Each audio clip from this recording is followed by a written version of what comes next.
नमस्कार दोस्तों।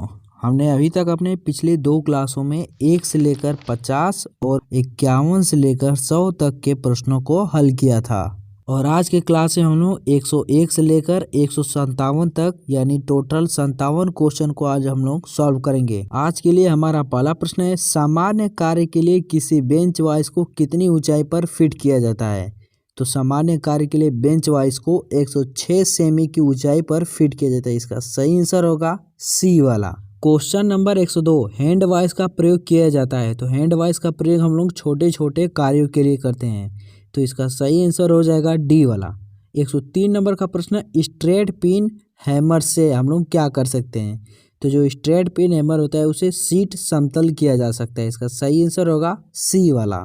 104 नंबर का प्रश्न, एक चपटी रेती के कर्तन किनारों पर हल्का सा उत्तलता निम्न कारण से दिया जाता है। तो वह उत्तलता छोरों में गर्त बनाने के लिए दिया जाता है। तो इसका सही आंसर हो जाएगा बी वाला।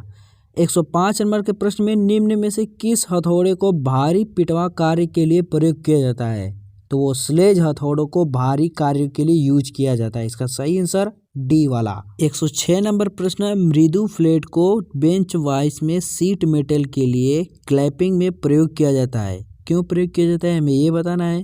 तो इसका सही आंसर होगा बी वाला। वह दबाव के निशान को रोकता है। मतलब ये कि बेंच वाइज में जब आप किसी जॉब को कस के बांध देंगे ना तो उस पर छाप पड़ जाता है वाइस का, तो इसलिए ये दबाव को रोक देगा और छाप उस पर नहीं पड़ पाएगा। क्वेश्चन नंबर 107, एक नया हेक्सा ब्लेड प्रचालन के पश्चात ढीला क्यों हो जाता है। तो इसका कारण होगा पंख नट यानी जो विंग नट होता है हेक्सा ब्लेड में वह पेंच घिस जाता है, मिक्स हो जाता है, इसलिए वह ढीला हो जाता है। इसका सही आंसर होगा ए वाला। 108 नंबर का प्रश्न, फाइल के किस श्रेणी के उपयोग से अधिक धातु तुरंत निकाली जा सकती है। तो जो रफ फाइल होती है उसका उपयोग करेंगे तो हम लोग ज्यादा धातु को काट पाएंगे। इसमें यही हमसे पूछा है और इसका सही आंसर होगा डी वाला। 109 नंबर का प्रश्न, वह वक्राकार शिल्प कुंजी जो शाफ्ट से मेल करती है, इस कुंजी को क्या कहते हैं। तो इस कुंजी को खोखली सैंडल कुंजी कहते हैं। इसका सही आंसर होगा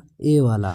110 नंबर का प्रश्न, निम्न में से किस छेनी से कुंजी मार्ग काटा जा सकता है। तो जो क्रॉस कट छेनी होता है उसकी सहायता से हम लोग कुंजी मार्ग काट सकते हैं। इसका सही आंसर होगा सी वाला। 111 नंबर का प्रश्न, एक बेंच वाइज को निम्न से विशिष्टता किया जाता है। तो एक बेंच वाइज को हम लोग किसकी सहायता से उसकी पहचान करते हैं।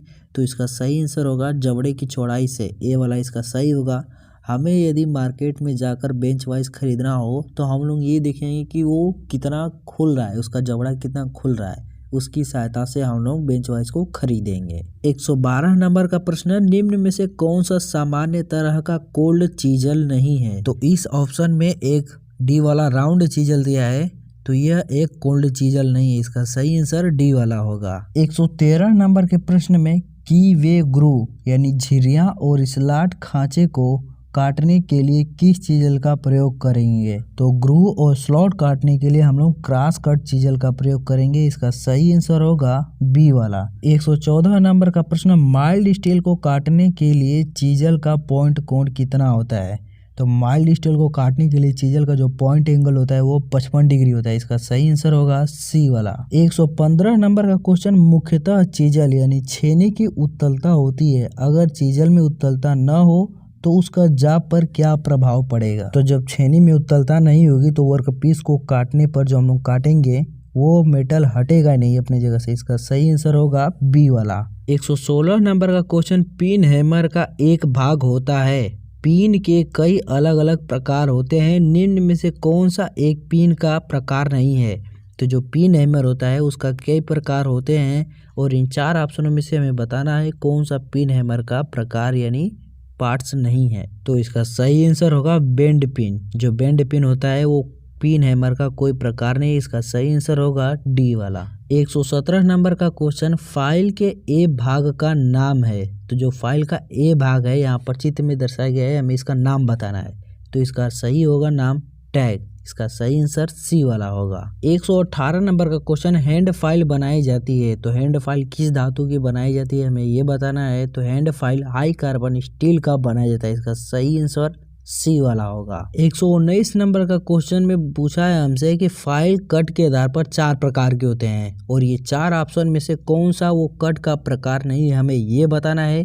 तो इसका सही आंसर होगा डी वाला, जो स्ट्रेट कट होता है वो फाइल का कोई कटिंग प्रकार नहीं होता है। 120 नंबर का क्वेश्चन में कह रहा है हैंड हेक्सा ब्लेड का चुनाव काटी जाने वाली धातु के आकार और कठोरता पर निर्भर करता है। कंड्यूट और ट्यूबिंग को काटने के लिए हमें प्रयोग करना चाहिए। तो देखिए सबसे पहले क्वेश्चन को समझिए। इसमें कह रहा है कि जब हम धातु को काटते हैं उसी के हिसाब से हम लोग हेक्सा ब्लेड का चयन करते हैं। अब पाइप को काटना हो तो हमें थोड़ा सा अच्छा वाला हेक्सा ब्लेड यूज करना चाहिए। तो इसका सही आंसर होगा 0.8 mm पिच वाले हेक्सा ब्लेड का यूज करना चाहिए। और आप देखेंगे कि जो हम लोग अपने फीटर वाले वर्कशॉप में लोहे को काटते हैं उसके लिए हम लोग 1.8 mm पिच वाले हेक्सा ब्लेड का यूज करते हैं, यानी वो मोटी चीजों को काटने के लिए यूज किया जाता है। 121 नंबर क्वेश्चन में कह रहा है उस आयताकार फाइल का मान बताइए जिसमें निचले सतह में दांतें होते हैं और ऑटोमोबाइल क्षेत्र में प्रयुक्त होती हैं। तो इसका सही आंसर होगा डी वाला। 122 नंबर क्वेश्चन में चित्र में ए भाग का नाम बताइए। तो यहाँ पर एक चित्र दिया गया है और इसका नाम बताना है। यह एक वॉइस है, तो इस वॉइस में जो ये ए वाला भाग दर्शाया गया इसका नाम है मूवेबल जॉ और आप यहाँ पर इसको देख रहे हैं तो इसको कहा जाता है फिक्स्ड जॉ। 123 नंबर क्वेश्चन में हमसे पूछ रहा है पतली टिप काटने के लिए आरी ब्लेड का सबसे योग्य पिच कौन सा होता है। तो हमने पिछले एक क्वेश्चन में पढ़ा था कि जो पतला चीज होता है उसके लिए हमें कम पिच वाले हेक्सा ब्लेड का यूज करना चाहिए। तो इसका सही आंसर होगा 0.8 mm डी वाला इसका सही आंसर है। 124 नंबर क्वेश्चन में वॉइस क्लैंप ... प्रयोग किया जाता है। तो इसका सही आंसर यहाँ पर सी वाला होगा। पूर्ण सतह की रक्षा करने के लिए वॉइस क्लैंप का यूज किया जाता है। तो आप लोग इसे अच्छे से याद रखिएगा। क्वेश्चन घुमा सकता है कि पूर्ण सतह की रक्षा के लिए किस क्लैंप का प्रयोग करते हैं, तो आपका आंसर होना चाहिए वॉइस क्लैंप का यूज करते हैं। इसके बाद हमारा अगला प्रश्न है 125 नंबर। एक डबल कट फाइल में टीथ की पंक्तियां होती हैं जो एक दूसरे को विकर्ण पर काटती हैं। पहली पंक्ति के टीथ ... हमें यहाँ पर खाली स्थान है, कोण का मान बताना है, कोण पर काटता है। तो इसका सही आंसर होगा 70 डिग्री, बी वाला इसका सही है। 126 नंबर क्वेश्चन उस रेती की पहचान करें जो चौड़ी सतह पर दंतयुक्त समतल त्रिकोणीय सतह को पूर्ण चिकना कार्नर करने के लिए केवल प्रयोग किया जाता है। मतलब क्वेश्चन में हमसे पूछ रहा है कि जो त्रिकोणीय सतह होगा उसके जो कोना होगा उसको बराबर करने के लिए किस फाइल का हम लोग यूज करेंगे। तो इसका सही आंसर होगा सी वाला, बैरेट रेती का यानी फाइल का हम लोग यूज करेंगे। 127 नंबर का प्रश्न कह रहा है रेती का आकार ... हमें इसमें खाली स्थान भरना है, द्वारा बना होता है। तो रेती का जो आकार है वो अनुप्रस्थ काट के द्वारा बना होता है। 128 नंबर का क्वेश्चन बेंच वाइज, इसमें भी भरना है, द्वारा निर्दिष्ट किया जाता है। तो मैंने आपको बताया था अभी पिछले क्वेश्चन में बेंच वाइज को जितना फैलाएंगे उसकी चौड़ाई के हिसाब से हम लोग उसको खरीदते हैं। तो बेंच वाइज की जबड़ों के आधार पर उसे निर्दिष्ट किया जाता है। यहाँ पर इसका सही आंसर होगा बी वाला। 129 नंबर क्वेश्चन में रेतियों में उत्तलता, इसमें भी खाली स्थान भरना है, सहायता करता है। तो रेतियों में जो उत्तलता कार्यखंड की धार को गोल होने से बचाने के लिए सहायता करता है। 130 नंबर क्वेश्चन में नीचे दिए गए चित्र में फेदर की पहचान कीजिए। तो यहाँ पर चित्र में जो फेदर की है वो सी वाला है। सी वाले चित्र में आप फेदर की को देख सकते हैं, इसका सही आंसर सी वाला ही है। चित्र में दी गई पावर आरी का नाम बताइए। जो चित्र में दिया गया है पावर आरी उसका नाम है कंटूर सा, इसका सही आंसर होगा ए वाला। 132 नंबर क्वेश्चन में कह रहा है इंजीनियर के हथौड़े का भार, खाली स्थान को भरना है, मार्किंग के उद्देश्य के लिए किया जाता है। तो वो कितने ग्राम का होता है। तो इसका सही आंसर होगा 250 ग्राम का होता है। 133 नंबर का क्वेश्चन हस्तरेतियाँ, खाली स्थान है भरना है, का बना होता है। तो हस्तरेतियाँ जो होती है मतलब हाथ से चलाने वाली रेतियाँ, तो वह उच्च कार्बन इस्पात यानी स्टील का बना होता है। 134 नंबर क्वेश्चन में आरी के किनारे पर काटने का दाब कम होना चाहिए, खाली स्थान को भरना है। तो जो आरी की सहायता से हम लोग जब काटेंगे तो उसके किनारे पर जो दाब लगना चाहिए वो कम होना चाहिए। बीच में ज़्यादा दबाव लगाएंगे, किनारे पर कम दबाव। 135 नंबर क्वेश्चन में एक समतल छेनी में हल्की सी उत्तलता काटने वाले धार में दी गई है जिसमें किनारे को खुरचा जा सके। इसका सही आंसर होगा सी वाला। 136 नंबर क्वेश्चन में कह रहा है चित्र में अंकित एक्स पार्ट्स का नाम बताइए। तो यहाँ पर जो चित्र में दर्शाया गया है उसका नाम बताना है, तो उसका नाम है आई होल। इसका सही आंसर होगा बी वाला। 137 नंबर क्वेश्चन में नीचे दर्शाए गए चीजल के प्रकार का नाम बताइए। तो ये कौन सा चीजल है हमें ये बताना है। तो ये एक हाफ राउंड नोज चीजल है। इसका सही आंसर होगा बी वाला। 138 नंबर क्वेश्चन में कह रहा है बेंच वाइज के स्पिंडल में किस प्रकार का थ्रेड होता है। तो बेंच वाइज के स्पिंडल में स्क्वायर थ्रेड होता है। इसका सही आंसर होगा सी वाला। 139 नंबर क्वेश्चन में चीजल का प्रयोग ठंडी या गर्म स्थिति में धातु को काटने में होता है। चीजल की कटिंग पॉइंट एंगल जाना जाता है। तो जो चीजल का कटिंग पॉइंट एंगल होता है उसे वेज एंगल के रूप में जाना जाता है। ठंडी और गर्म स्थिति को मैं आपको बता देता हूँ वो क्या है। जब धातु ठंडा रहता है और उस पर हम लोग छेनी चलाते हैं तो उसे ठंडी अवस्था कहते हैं। जब धातु को भट्ठी में गर्म कर लिया जाता है और उस पर छेनी की सहायता से हम लोग काटेंगे तो उसे हॉट चीजल कहा जाता है। 140 नंबर क्वेश्चन में हेक्सा ब्लेड बना होता है। तो हेक्सा ब्लेड जो बना होता है वो हाई कार्बन स्टील का, इसे हिंदी में कहेंगे उच्च कार्बन इस्पात का बना होता है। 141 number question hexa cutting machine में अपेक्षित कटिंग प्रेशर किस प्रकार प्राप्त किया जाता है। तो इसका सही आंसर होगा ए वाला, भारत डालकर प्राप्त किया जाता है प्रेशर। 142 नंबर क्वेश्चन निम्न में से कौन सा फाइल का कटिंग भाग नहीं है। तो फाइल में एक टैग होता है। आप यहाँ पर चित्र में देख सकते हैं फाइल का इस वाले भाग को टैग कहते हैं और ये पूरा क्लीन है तो ये फिर धातु को कैसे काट सकता है, इसलिए इसका कटिंग भाग नहीं है। क्वेश्चन नंबर 143 चित्र में फाइल के लिए एक्स अंकित भाग का नाम बताइए। तो यहाँ पर जो एक्स का अंकित भाग है उसका नाम होगा हील।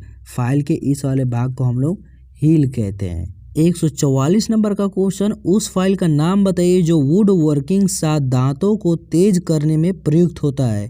तो किस फाइल की सहायता से हम लोग दांतों को तेज कर, जैसे आरी के दांत को हम लोग तेज कर सकते हैं। तो उस फाइल का नाम है मिल साफ फाइल।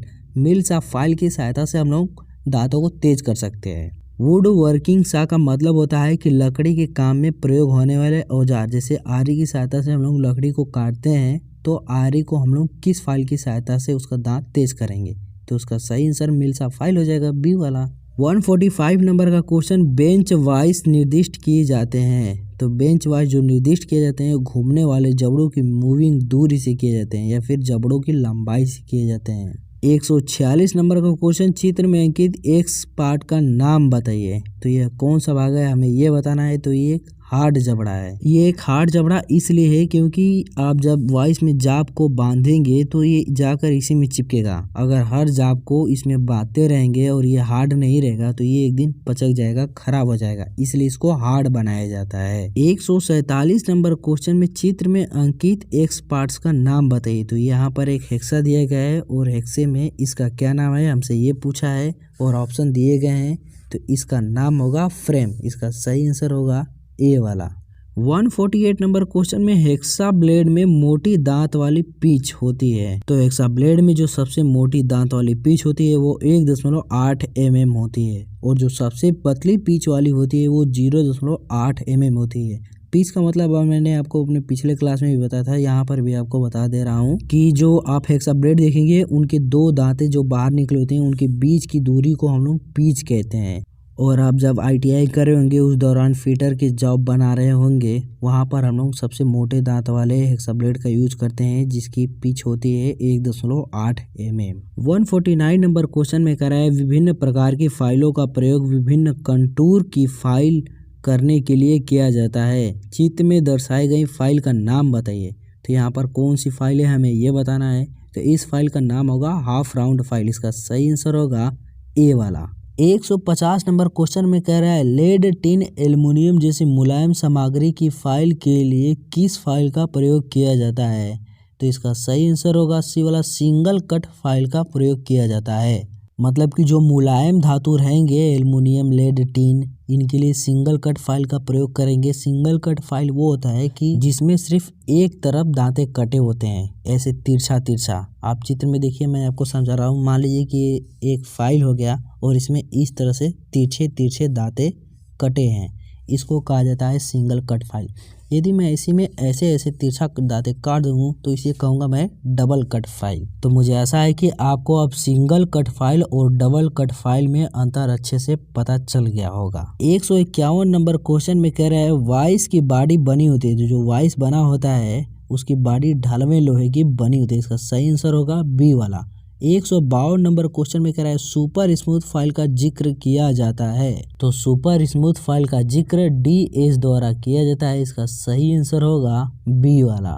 153 नंबर क्वेश्चन में आप एक फाइल को जैसे विशेष रूप से उल्लेखित करते हैं, फाइल को किस आधार पे हम लोग बांट सकते हैं, हमसे ये पूछा है और ऑप्शन दिए भी गए हैं। आइए एक एक ऑप्शन को हम लोग देखते हैं। फाइल को लंबाई के आधार पर हम लोग बांट सकते हैं। जी हाँ, बिल्कुल सही। कोई फाइल बड़ा होता है, कोई फाइल छोटा होता है, तो हम लोग अपने प्रयोग के आधार पर फाइल को खरीदते हैं, यानी कि ए वाला भी सही है। बी वाले को देखते हैं आकार के आधार पर। आप किसी फाइल को, हमने पीछे ही पढ़ा था, knife cut file, edge cut file, या फिर आकार में ऐसे ही बहुत सारे आकार होते हैं, तो आकार के आधार पर भी हम फाइलों को बांट सकते हैं। सी वाला कह रहा है ग्रेड और कट के आधार पे। अभी हम लोगों ने अपने पिछले प्रश्न में पढ़ा है single cut file, double cut file, यानी वो कट तो हो ही गया, हमें पता चल ही गया कि कट के आधार पर भी, यानी ये तीनों सही है। तो अब इसका सही आंसर होगा उपयुक्त सभी डी वाला। 154 नंबर क्वेश्चन में कह रहा है रफ कार्य के लिए किस प्रकार का फाइल प्रयोग करना चाहिए। तो रफ कार्य मतलब कि हमें जल्दी जल्दी धातु को काटना है, तो उसके लिए हमें डबल कट का फाइल प्रयोग करना चाहिए, क्योंकि सिंगल कट फाइल तो मुलायम धातु के प्रयोग किया जाता है और वो धीरे धीरे धातु को काटेगा, जबकि डबल कट फाइल जल्दी जल्दी धातुओं को काटकर अपना काम निपटा देगा। 155 नंबर क्वेश्चन में कह रहा है एक छेनी आमतौर पर क्रॉस सेक्शन होता है। तो जो छेनी होता है वो अष्टभुजाकार होती है, मतलब कि आप जहाँ पर उसको पकड़ेंगे वो 8 भागों में बटे होते हैं, उसी को कह रहा है यह अष्टभुजाकार होती हैं। 156 नंबर क्वेश्चन में कह रहा है हैंड हेक्सा ब्लेड बना होता है, यानी हैंड हेक्सा जो ब्लेड होता है वो किस धातु का बना होता है, हमसे ये पूछा है। तो जो हैंड हेक्सा ब्लेड होता है वह उच्च गति स्टील, इसको इंग्लिश में कहेंगे हाई स्पीड स्टील का बना होता है। 157 नंबर क्वेश्चन में पूछा है मशीनी सतह पर फिलिंग किस लिए की जाती है। तो मशीनी सतह पर फिलिंग किस लिए की जाती है, हमें ये बताना है। यहाँ पर 4 ऑप्शंस दिए गए हैं, आइए एक एक ऑप्शन को हम लोग देखते हैं। तो पहला ऑप्शन कर रहा है बर हटाने के लिए, मतलब कि वहाँ पर जो फालतू चीजें होती हैं उसको हटाने के लिए, ये तो सही बात है। बी वाला ऑप्शन कर रहा है फीड के निशान फिनिशिंग के लिए, तो जो निशान को हटाना है उसके लिए भी प्रयोग किया जाता है, ये भी सही बात है। सी वाला ऑप्शन कह रहा है शार्प कॉर्नर को पूर्ण रूप से वर्गाकार बनाने के लिए, ये तो 100% सही बातें कह रहे हैं तीनों ऑप्शन, यानी इसका सही आंसर होगा उपयुक्त सभी डी वाला। तो यहाँ पर हमारे 157 क्वेश्चन कंप्लीट होते हैं। यदि आपने अब तक 1 से लेकर 50 और 50 से लेकर 100 उन सारे क्वेश्चनों को नहीं देखा है तो वीडियो के लास्ट में आपको 2 लिंक मिल जाएंगे, वहाँ से जाकर आप उन दोनों को भी देख पाएंगे। इसके अलावा आप हमारे YouTube चैनल पर विजिट करिए और बहुत सारे प्रैक्टिस सेट हैं जो आपके लिए बहुत ही ज़्यादा उपयोगी साबित होने वाले हैं। यदि आपने अब तक हमारे YouTube चैनल को सब्सक्राइब नहीं किया है तो प्लीज़ सब्सक्राइब कर लीजिए, बेल आइकन को प्रेस करिए, नोटिफिकेशन को ऑन कर लीजिए। मैं ऐसे ही प्रैक्टिस सेट आपके लिए आगे लाता रहूँगा और ऐसे ही मेहनत करके आप पढ़ते रहिए। जो कि एग्ज़ाम की घड़ियाँ नज़दीक आ गई है, एडमिट कार्ड मुझे आशा है कि आप लोगों ने डाउनलोड कर लिया होगा और आपको अपने एग्ज़ाम का डेट पता चल गया होगा। तो अब मेहनत अच्छे से करिए, प्रैक्टिस बहुत ही अच्छे से लगाइए। मैं आगे और आपके लिए ऐसे प्रैक्टिस लाऊंगा। यदि आप किसी विशेष टॉपिक पर प्रैक्टिस चाहते हैं तो आप हमें वो भी कमेंट करके बता सकते हैं। मैं पूरा प्रयास करूंगा कि आप लोगों के लिए वो भी किया जा सके। प्रैक्टिस करते रहिए, मेहनत करते रहिए। मिलते हैं हम लोग अगले वीडियो में, तब तक के लिए नमस्कार।